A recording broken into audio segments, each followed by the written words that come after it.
Merry bowl season and welcome back to the Lines College Football Podcast. I'm Brett Gibbons with thelines.com, and as always, I'm joined by Kelley Ford. Kelley, we're almost at the end. How are you feeling about the college football playoff, which is what we're here to talk about today? I'm feeling good, Brett. I mean, as we've talked about before, I am a huge fan of college football's regular season, but unlike some who love and cherish the regular season, I still really do enjoy the playoff. And, I'm fooling myself if I say I'm not. People are like, well, just ignore it. Well, you can't just ignore it.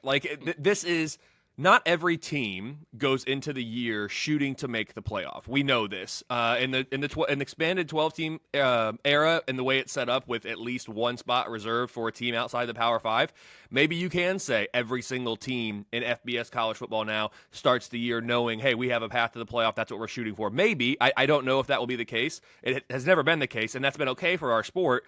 Moving forward, it might be.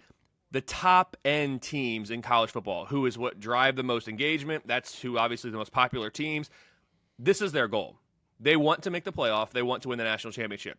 I love the journey. Some people just like the destination. I love the journey. I enjoy the destination too. So I'm very excited to talk about the playoff here, Brett. And we should get some good games. We were talking off air about some stuff, and it should make for some really good conversation because I could see both of these games really going either way. So that's, it's going to be fun. Yeah, I agree. Before we get into those semifinal games, don't forget to follow the Lines on Twitter at TheLinesUS. I'm at Road to CFB, and Kelley's work can be found at K Ford Ratings. It's a little bit bittersweet. This is our second to last show, not just of this season, but before college football as we know it changes.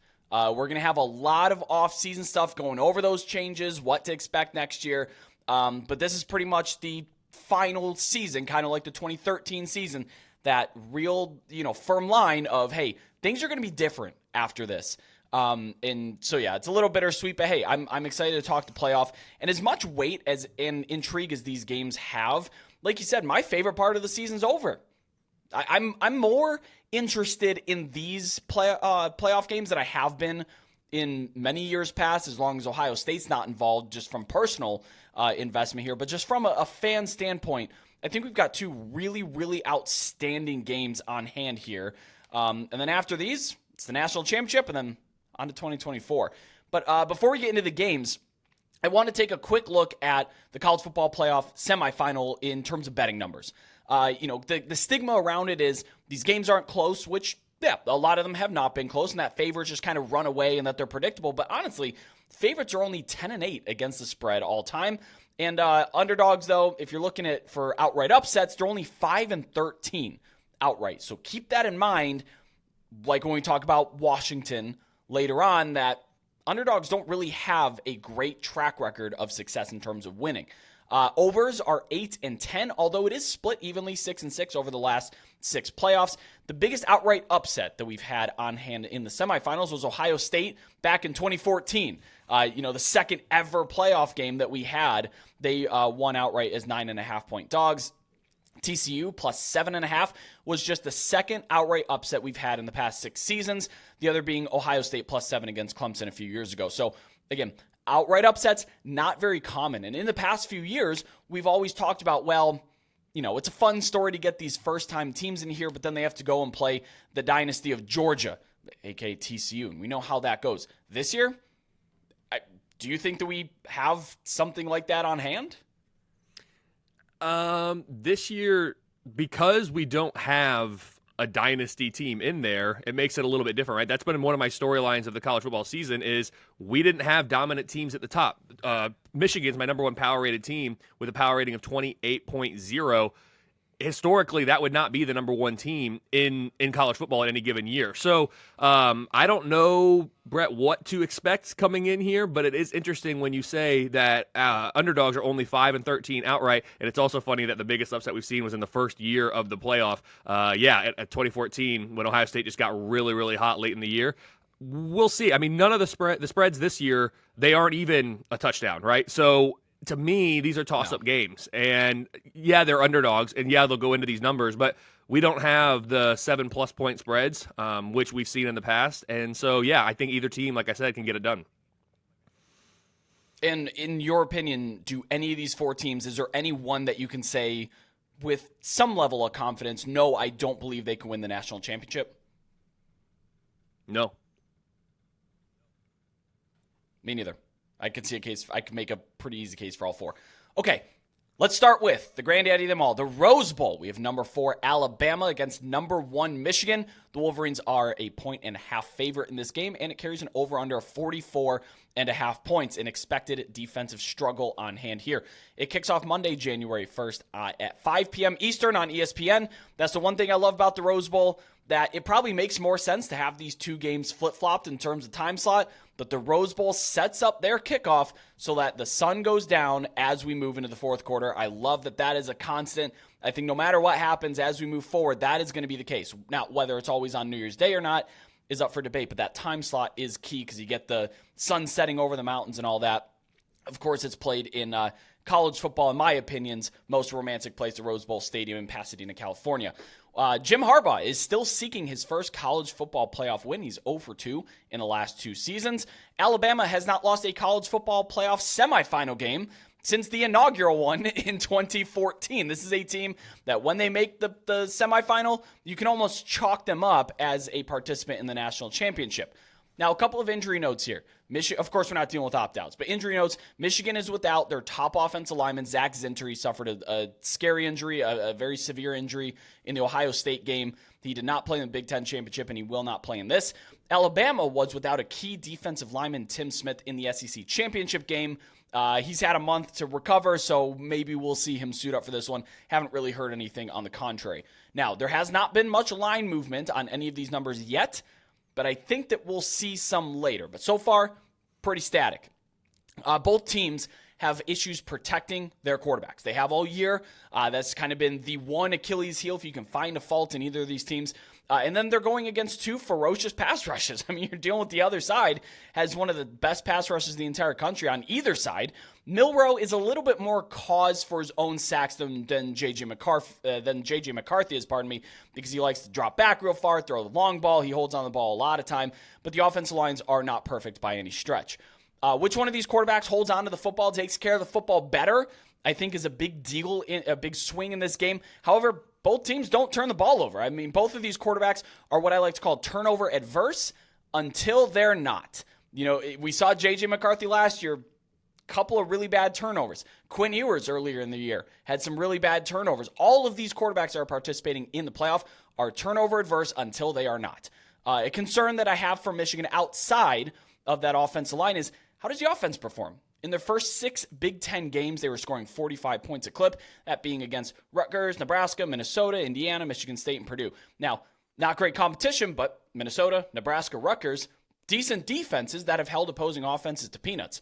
In their final 4 Big Ten games, that dropped below 28 points per game, that being against, of course, Penn State, Maryland, Ohio State, and Iowa.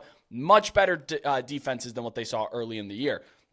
Against Penn State, Michigan just opted not to throw the football. And granted, they didn't have to, but I don't think you're going to be able to get away with that in this semifinal. J.J. McCarthy cannot throw. You're not going to be able to run this ball into oblivion and run timeout and win the game. Against Iowa, McCarthy had just 147 yards passing. The wide receivers weren't open because the wide receivers aren't elite. Can they get that same separation against Alabama? I don't know that Alabama's secondary is as good as Iowa's, perhaps. At least the numbers would suggest that Iowa's a little bit better of a defense, but boy, there's not much of a difference between those two groups. Georgia, if you're looking at the how Alabama can be slowed down, Georgia removed the deep pass with their all-SEC safeties, super physical corners, and then they double-spied Jalen Milroe. Just be like, you are absolutely not going to beat us with your legs, and it works. Now, Michigan corners are plenty physical. That's what they hang their hat on. They're nasty. They're physical. They'll punch you in the mouth at the line of scrimmage, and then they'll be able to reroute those receivers, force Milroe to hold on the ball a little bit longer. That does let the pass rush get home, which we just talked about. May be a lopsided affair for Michigan's defensive line, but Michigan's safeties are not quite Georgia's. Now, Georgia probably has the best tandem of safeties in the country. So can Michigan take away that deep shot? Are they skilled enough to be able to completely remove that, force the middle throw, which Jalen Milroe is not very good at, and force maybe some overthrows over the middle of the field? Michigan on offense, their biggest fastball last year was the tandem and the explosiveness from Blake Corum and especially Donovan Edwards. My goodness, was he a spark of electricity, but both of these guys appeared not to be 100% all year long. Now, Corum punched in a ton of touchdowns to the goal line. He's a beast around the goal line, super physical, very good. But Donovan Edwards went from 7.5 a carry to 3.4 a carry. That was cut in half. He's clearly not super healthy right now. He only has 44 breakaway yards of 15 or more yards on the season. That's just 2 rushes that would be categorized as breakaway, down from 351 breakaway yards last year, and he had 13 more carries this year. The best way to neutralize an aggressive pass rush and maybe take advantage of Alabama pinning their ears back a little bit too much at McCarthy because your offensive line is a little bit unstable is to run the ball on those created seams. And Edwards was that guy, probably still can be that guy, but he hasn't been that guy this year. Yeah, Brett, I don't know which team is going to win this game. I'll get to what my model thinks. I'll get to what my gut says. But both these teams, they're very strong, and they bring things to the table that could counteract each other. Michigan has been my number 1 power-rated team since the midpoint of the regular season. But I mentioned earlier their power rating of 28.0. That's not, quote-unquote, dominant. They haven't separated from the rest of the field. We don't have a dominant team or group of teams in college football in 2023. That 28.0, that would rank number 3 in last year's data set, number 3 in 2021, number 4 in 2020, number 5 in 2019. I mean, this wouldn't even be a top 4, quote, best team in 2019, and number 3 in 2018. The last time the number 1 team in my power ratings had a rating of 28 or worse was 2015.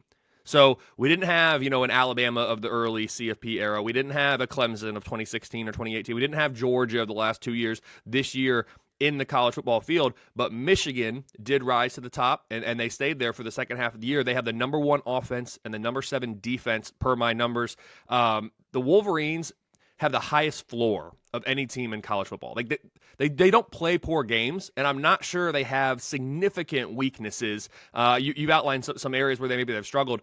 I don't think there are weaknesses that can't be overcome or that can be exploited just over and over to the point where they can't win a game because of them. The 7-point win at Maryland, who I have power rated as a top 35 team, is probably their worst performance of the season if we're looking at everything outside of maybe some sleepwalking that they had in the first halves of games against really bad opponents early in the year. But even in that game against the Terps, you can say Michigan likely had an eye already turned towards the game against the Buckeyes the following week. So really just a and solid came off of the team. Penn State game too. What's that? That was sandwiched. That was sandwiched in between the Penn State and Ohio State game. So that's true. You can almost write that off. You're right. Coming off the Penn State game, that was the ultimate sandwich game, and it was probably the one that they looked the poorest in, and they didn't even look poor, but that was the one they probably performed the worst. Certainly none of those dynamics are at play here when you've had a full month to prepare. Depending, Brett, on the source that you use for this, Michigan has at least 9 national championships to their name. But per my historical power ratings, which again I have estimates going all the way back to the beginning of college football now, this is the best team ever fielded in Ann Arbor. Wow. I mean, from a power rating standpoint, this could be the best Michigan team that we have ever seen. Now, if they go out and get blown out by Alabama by 4 touchdowns, that power rating is subject to change. If they blow out Alabama by 4 touchdowns, then it's like it almost doesn't matter what happens in the championship game. Like, this will be the best team in my data set that we've ever seen from Michigan. On the other side, not only is this not the best Alabama team that we've ever seen, Brett, this is actually the worst Alabama team, at least per my power ratings, since 2013. I mean, it's been a decade since Nick Saban fielded a team from a power rating standpoint that was as weak, if you will, quote unquote, as this one. But I said it time and time again this year. Alabama did not need to be better than the previous versions of itself. I said the same thing about Georgia. All the Crimson Tide had to do was be better than the teams on their schedule here in 2023. And outside of that Week 2 game against Texas, that's exactly what Alabama was this year. I said Michigan has the highest floor of any team in college football. Alabama has the highest ceiling, at least of the teams in the CFP. I mean, all you have to do is look at their last 2 weeks. 1 week after needing a 4th and goal from the 31 to beat a 6-6 Auburn team. And I get it. That's your big rival. You're on the road. You always seem to struggle in Jordan-Hare. Like, I understand. But at the end of the day, that Auburn team was coming off of a loss to New Mexico State. 1 week after that, though, after that performance, Alabama took down the 2-time reigning national champs in Atlanta. So The Tide's defense, they're currently number 7 in my unit rankings. They have been ranked as high as number 4 this year. And while the offense bottomed out at number 29 early in the year, they've rebounded all the way back up to number 12 now. So if you look at the two matchups, it's the number 7 Michigan offense against the number 7 Alabama defense. And then on the other side, we've got the number 1 Michigan defense going up against the number 12 Alabama offense. So that, to me, is probably the side of the ball that there's a little bit more separation. My model makes it Michigan minus 4.5. Based strictly on that, the recommendation would obviously be to lay the points with the Wolverines. But with a month to prepare, and I think the longer, and there's data to back this up, the longer time you have to prepare, the more it favors the underdog. We're just not used to seeing Alabama in the underdog role. They're usually the hunter, not the hunted. Well, they're usually the hunted, not the hunter. Now they are the hunter, which we haven't seen from Alabama in a very long time. With a month to prepare, I think it's more likely than not that we get Alabama's A game. And if both teams play their A game, Alabama does have that higher ceiling. Michigan just hasn't played anything less than a B game all year, if you want to call it that. Alabama, they've had some real ups and downs, but at their top end, they are a better and more dangerous team than Michigan. If we do get Alabama's A game, which I think we will, I think it's enough to win the game outright. So the model says Michigan minus 4.5. My gut says Alabama covers and wins. I mean, there's just I've seen this so many times before with Nick Saban, and you said it. They've only lost one semifinal game in the CFP era, and that was to Ohio State as 9.5-point favorites, which is certainly not the scenario here. And that Ohio State team just took everybody by surprise with Cardale Jones coming in and getting hot. This Michigan team, for better or worse, and it's usually for better, we know exactly what they are.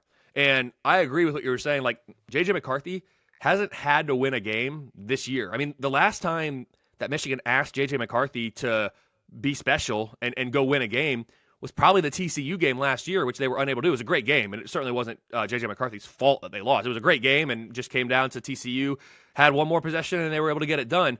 J.J. McCarthy's a really good player. I mean, he's being projected first-round draft pick. Who knows if he might come back? But he's a really, really good player. He hasn't been asked to win games because they haven't needed him to. He's going to be asked to win this game at some point. Could be in the third quarter, could be in the fourth quarter. I don't know when it will be. He'll be asked to make a couple of big plays. Will he be able to do it against this Alabama team who does have a really strong defense? This will be, believe it or not, this will be the best opposing offense that Michigan has faced all year, just at number 12.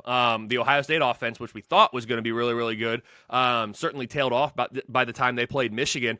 On the same side of the ball, though, this is obviously going to be the best defense that Alabama offense has faced all year, too, ranking number 1 in the entire country. So that side of the ball, it's going to be a really, really good matchup, and I'm excited to see what Milroe can do. But it comes back to McCarthy. He's going to have to win this game at some point.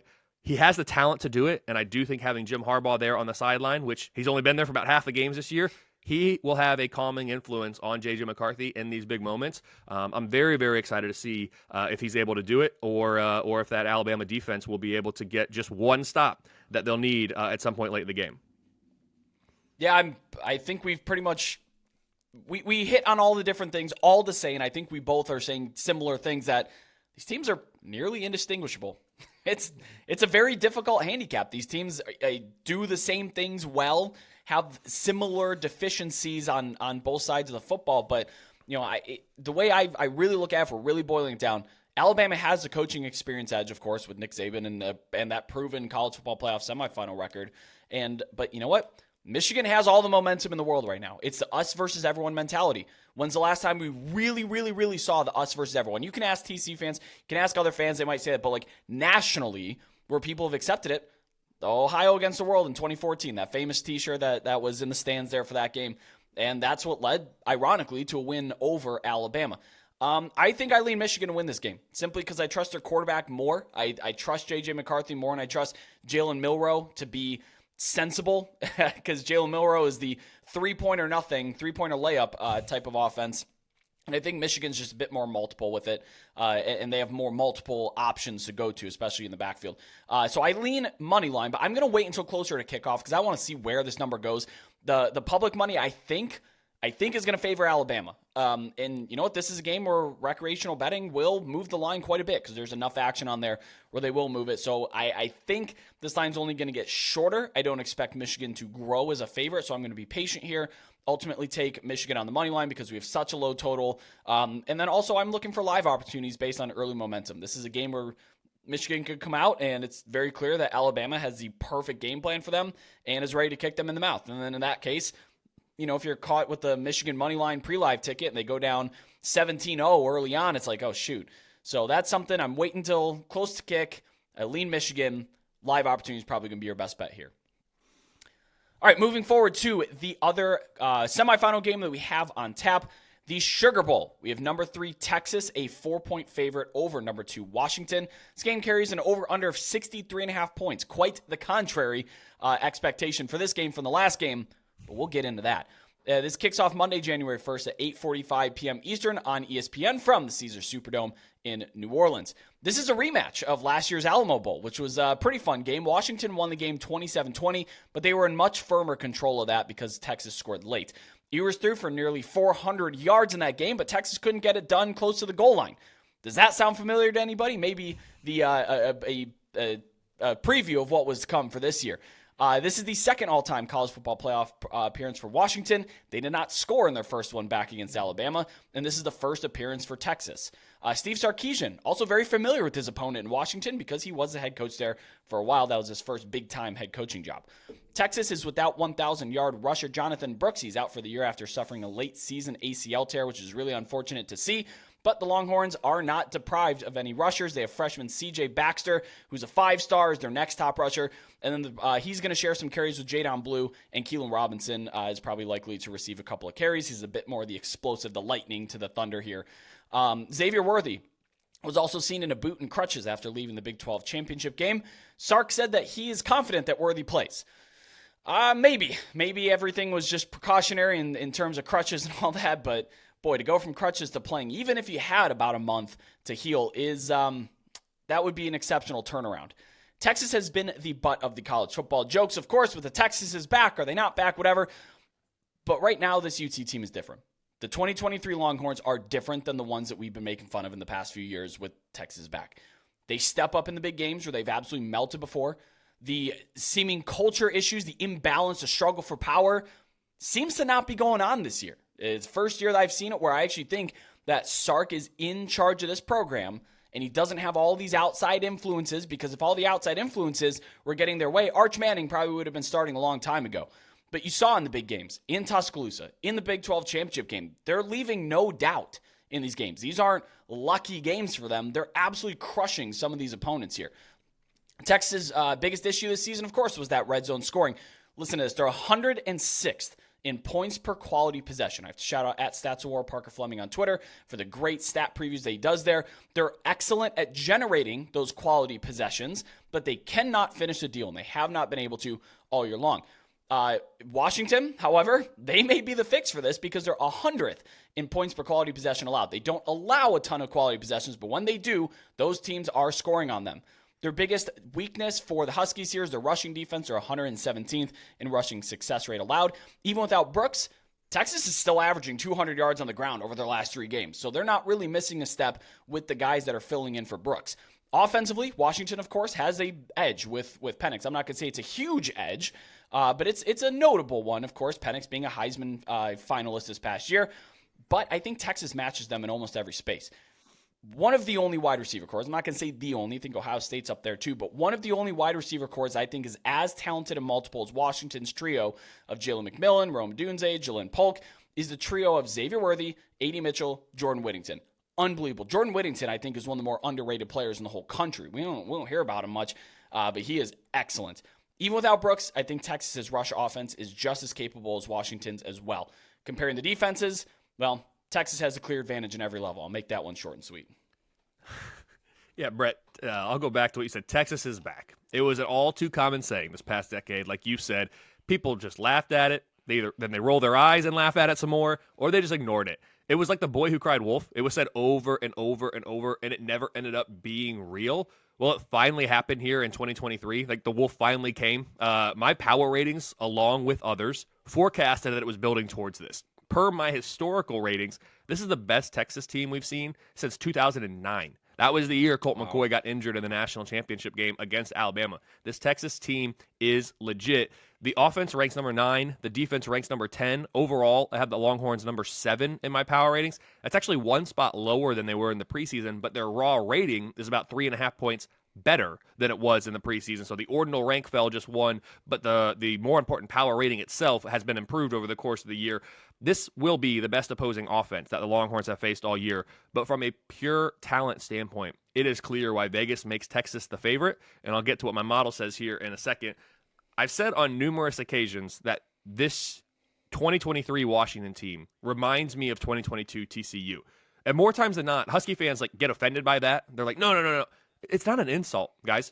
Yes, the Horned Frogs got blown out in the national championship game against Georgia, but they made the national championship game. There were 129 other programs last year that would have loved to have been in TCU's position.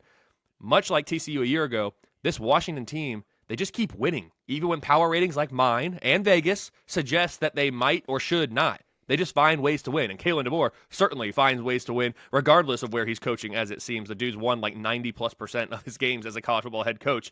Led by Heisman Trophy runner-up Michael Penix Jr., as you mentioned, Washington won 3.5 more games than my preseason realistic expectations projected. That makes the Huskies my number 5 biggest overachiever in all of FBS this year.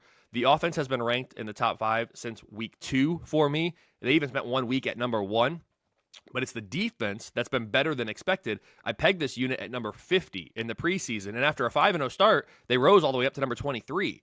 However, since then, Brett, it's been a steady decline, settling in around number 40 for the last month of the year. That's the key to the game for me. You said the Texas defense is more talented than the Washington defense. Agreed. Can the Washington defense, the only unit ranked outside the top 10 nationally in this game by my unit ranks, can they get enough stops to win this one? You talked about struggling a little bit in the run game. I'm concerned, too, about the receivers that you mentioned. Are they going to be able to slow down those Texas wide receivers? I mean, the receivers in this game on both sides, as you talked about, it's just phenomenal. I mean, they should just throw the ball every single play. I'm kidding. But get the ball to these receivers because these are your playmakers, especially with the injury there for Texas at running back. My model has doubted the Huskies before this year, and it's doing it again, just like it doubted TCU in the semifinal last year. I have Texas minus 5.5, so we're a little bit closer to the Vegas line on this one. But I'm telling you right now, Brett, I would not be surprised at all if Washington finds a way to get the win, just like TCU did last year in their semifinal game. I'm telling you, the similarities between these teams, not even necessarily with how they play, but their record in close games, the way they're just able to manufacture wins. It's like, man, you're just not as talented as your opponent, yet here you are at the end of the game. You have more points than them. There's something to that. I think, in my gut, I talked about the model said Michigan, lay the points with Michigan. My gut says Alabama. The model says lay the points with Texas. My gut, again, with a month to prepare, that favors the underdog. And Kalen DeBoer, the dude just wins. My gut tells me Washington. So the model says Michigan-Texas national championship game. My gut, which, again, I have the model, so I'm not trusting my gut, but my gut says Alabama-Washington. That's why at the very top of the show, I said I wouldn't be surprised with either outcome here. And you asked, is there any team that cannot win? Like, Kelly, is there any team that can't win this? No. It's just a simple answer. No. All 4 of these teams, in my opinion, have a chance to win this national championship. And I have not said that in years past. It probably comes back to what I pointed to earlier. There is no dominant team or group of teams in college football this year. Anybody can be beat. And we were that close to having 3 undefeated Power 5s in there. So it's weird to say in a year that we had 2 undefeateds and 1 left out that you say anyone can be beat. I think they can, and we'll see. But, yeah, the model says lay the points with Texas. My gut says not so fast. This should be a very, very good game, and it's going to come down to which defense can slow down the opposing offense. A lot of points going to be scored in this one, Brett. Maybe. I actually might disagree with that. So really quick, though, let's take a quick look, and I say maybe to the high-scoring affair thing. Let's take a real quick look at a blueprint, the only blueprint that's been laid out so far for beating Texas. Oklahoma in the Red River game ran 95 total plays, and that included getting the ball in plus territory a few times. They used tempo to really, really wear down that Longhorns defensive line. And, of course, the Sooners were beneficiaries of 3 atrocious turnovers, we thought the game was fully over for Texas before they fought back. Real fun game. Now, Washington, they ran 88 plays against Oregon in the Pac-12 championship game, so they can do that. I expect tempo early on for the Huskies. If you look at their seconds per play or their season-long tempo, it's not nearly as high as you would think for a team with such a potent offense, but they can and do turn it on. You saw it against Oregon where they were running a lot of RPO, getting the ball to the edge, a lot of overloaded formations to throw guys off, running it back the other way.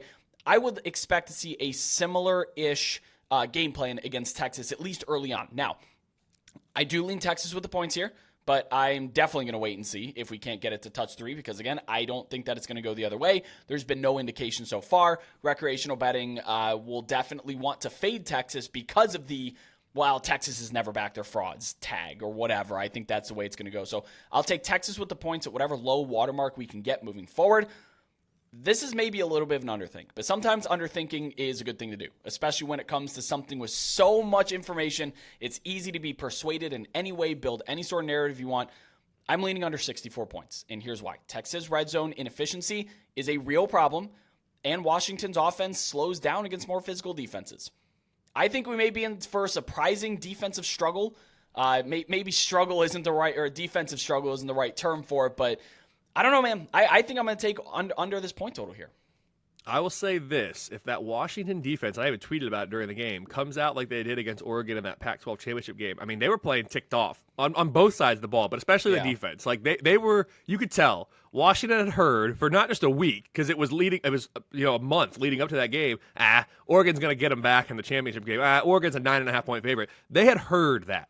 So, and we're telling them that again. Hey, you're 13-0. You're the 2 seed. Oh, yeah, we're going to make you a 4-point underdog here against Texas. And me out there talking about my model is part of the problem here and fueling that fire for Washington. So I will say, to your point about the under, if that Washington defense comes out and plays with their hair on fire like they did against Oregon to start that game, and again, you're not going to stop the Oregon offense. They slowed them down for long enough to get a lead and do what they need to do to hold on.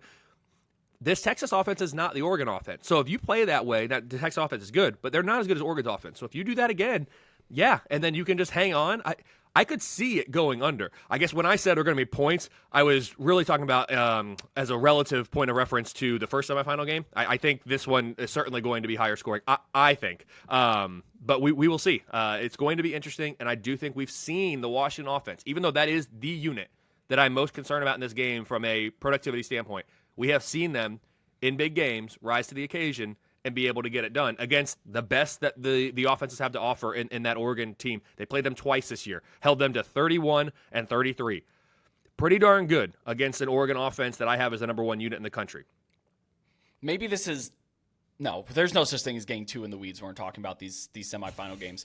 But the Oregon offense is predicated on quick passes, angles, edges, and then athleting you, outrunning you, outspeeding you. That is their philosophy, and they're dang good at it, especially with Bo Nix. He's the perfect quarterback for that kind of thing. That's why he's such a low ADOT. He throws a lot of screen passes because they want to get their playmakers into space. Texas offense is a little bit more NFL style. There's going to be a lot more layering the ball, intermediate passes, getting guys in and out. Steve Sarkisian's entire philosophy when it comes to throwing the football is he never wants his receiver to be static. There was a coaching clinic that I've watched in the past where that really stuck with me because he says, I right now, standing in front of the group, I right now am as fast as our fastest receiver standing still. So he wants to get his guys into space and moving around. Oregon is a lot more short. I think Washington's defense counters that more. My biggest worry is that Texas' offensive line is playing as one of the best units in the entire country right now.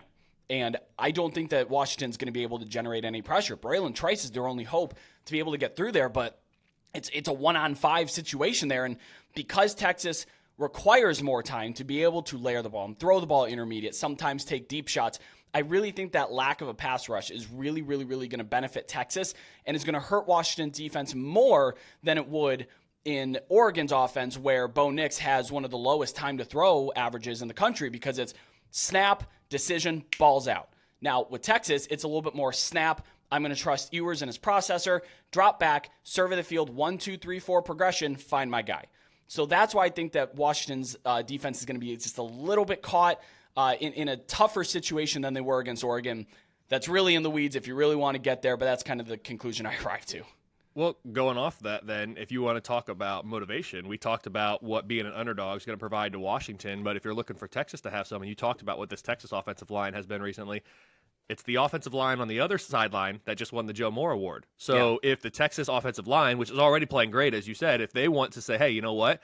They won this award. We actually think we're the better offensive line. We're going to show them. Of course, they don't go head-to-head, but we're going to show them in this game that we are better. We're going to hold up our quarterback. We are not going to let them get pressure on us. Like, I'm looking for the motivation angle the other way, right? Because Washington has it in spades, just like TCU did last year. Again, these themes, these parallels, they run pretty deep for these two teams. And somebody, when I said, yeah, there's a lot of similarities, like, yeah, they're both purple. I was like, well, that too. Yeah, they're both purple. That plays into it. So you can't discount that. But yeah, so I think, again, you can break it down 100 different ways. And that's why you said not to a bit of an underthink, because you're right. You can get your head warped and spinning so hard as you try to break down these two games. At the end of the day, once the ball's kicked off and we get going, all the butterflies, all the nerves, everybody settles in, and it's going to be, I think, a really good game.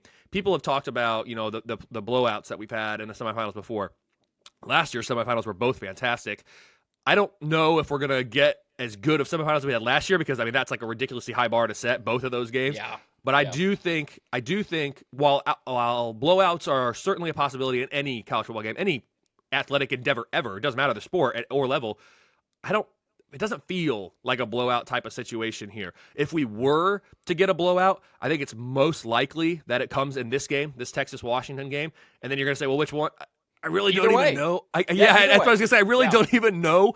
I don't see Alabama and Michigan ending up in a blowout. I mean, I'll be surprised if somebody wins that game by 14 points or more, right? Like, I don't think it's set up for that. This game, I wouldn't be surprised if one team won this game by 14 plus points. I couldn't tell you which one I think. Again, Texas is the more talented team. Washington's just found ways to win. I'm looking at Washington's schedule. They really, down the stretch, though, they didn't blow anybody out, right? This team is 7-0 in one possession games. They've won 4 games. They're 4-0 in games decided by a field goal or less, including each of their last 3 against Oregon, Washington State, and Oregon State. All those games a field goal or less. So Washington, I mean, unless you're going all the way back to like against Cal, Michigan State, Tulsa, Boise State, their first 4 games of the year were blowouts. Since then, their biggest margin of victory, as I'm looking at it quickly, is 10 points, I want to say. So I don't think they have it in the cards to blow them out. Texas could if they get everything rolling, but I don't think Washington's going to let them get everything rolling. I don't know. It's going to be great games. Okay, so just official, cut and dry, whether you follow your gut or the model, who are your 2 teams in the national championship? I always roll with the model. So my national championship is going to be Michigan and Texas. Michigan will be the favorite in that game. The winner of the winner of Michigan Alabama will be the favorite in that game regardless. I'll go Michigan. I'll go Texas. The model says they'll both cover. So that's what the official pick here will be with regard to who wins these semifinal games. I agree with you. I think it's going to be Michigan and Texas. That certainly isn't a bad sign, is it, that we're both agreeing here? I lean over in the Alabama-Michigan game because there is explosiveness. I do think that that's going to go over, especially now that we're under 45. I think it's Michigan in the over for the first game, Texas in the under for the second game. Those are my leans. I'm confident enough to say I think my favorite bet on the board is that under 64 in the Sugar Bowl. Any final parting thoughts, Kelly, on our college football playoff semifinal preview? I feel like I've been all over the board. I've given a lot of, quote, final thoughts there as I try to get everything in. I can't reiterate. I think both these games are going to be really, really good. Again, we might get a blowout. We might get 2. Who knows? And that won't change anything about anything in terms of how we got to this point. But final thoughts are I'm excited for it. It should be great. I'm going to enjoy this one. I've said it about other things in 2022 and 2023. I'm going to enjoy this one because it's the last year we have of the 14 playoff. And so this will be a historic kind of inflection point in college football's history after this. So I'm going to enjoy it while it lasts. All right, well, that's it. That's our college football playoff semifinal preview. Be sure to hop on over to our Discord server where you can connect with over 4,000 sports betting fans and get live updates in our college football channel. There you can join a sharp and very active community. And don't forget to subscribe to Lines YouTube for college football odds and betting videos for the remainder of the postseason, mostly just the national championship game here on tap. And subscribe to us on your podcasting app of choice if you haven't already, be it Spotify, Google Podcasts, Apple Podcasts, whatever you're using these days. And be sure to leave us a good review if you liked what you heard here. Everybody's got opinions on these games, so if you're watching on YouTube, be sure to drop them in the comments below. Let us know where you lean in each of the semifinals. Kelly, before we close up shop for the second to last time this year, please let everybody listening know where they can find your work. Yeah, as always, you can find me on X at KFordRatings, the website KFordRatings.com, and over at thelines.com. Brett, it's been such a fun 2023 season. I know we're going to get together again, but I've really enjoyed it and appreciate all you do to break down these games from a personnel level, and makes me a smarter college football fan, so I love it. Well, thank you, Kelly. I do appreciate that. And thank you, everyone listening and watching. I'm Brett Gibbons. That's Kelley Ford. We'll see you all next time.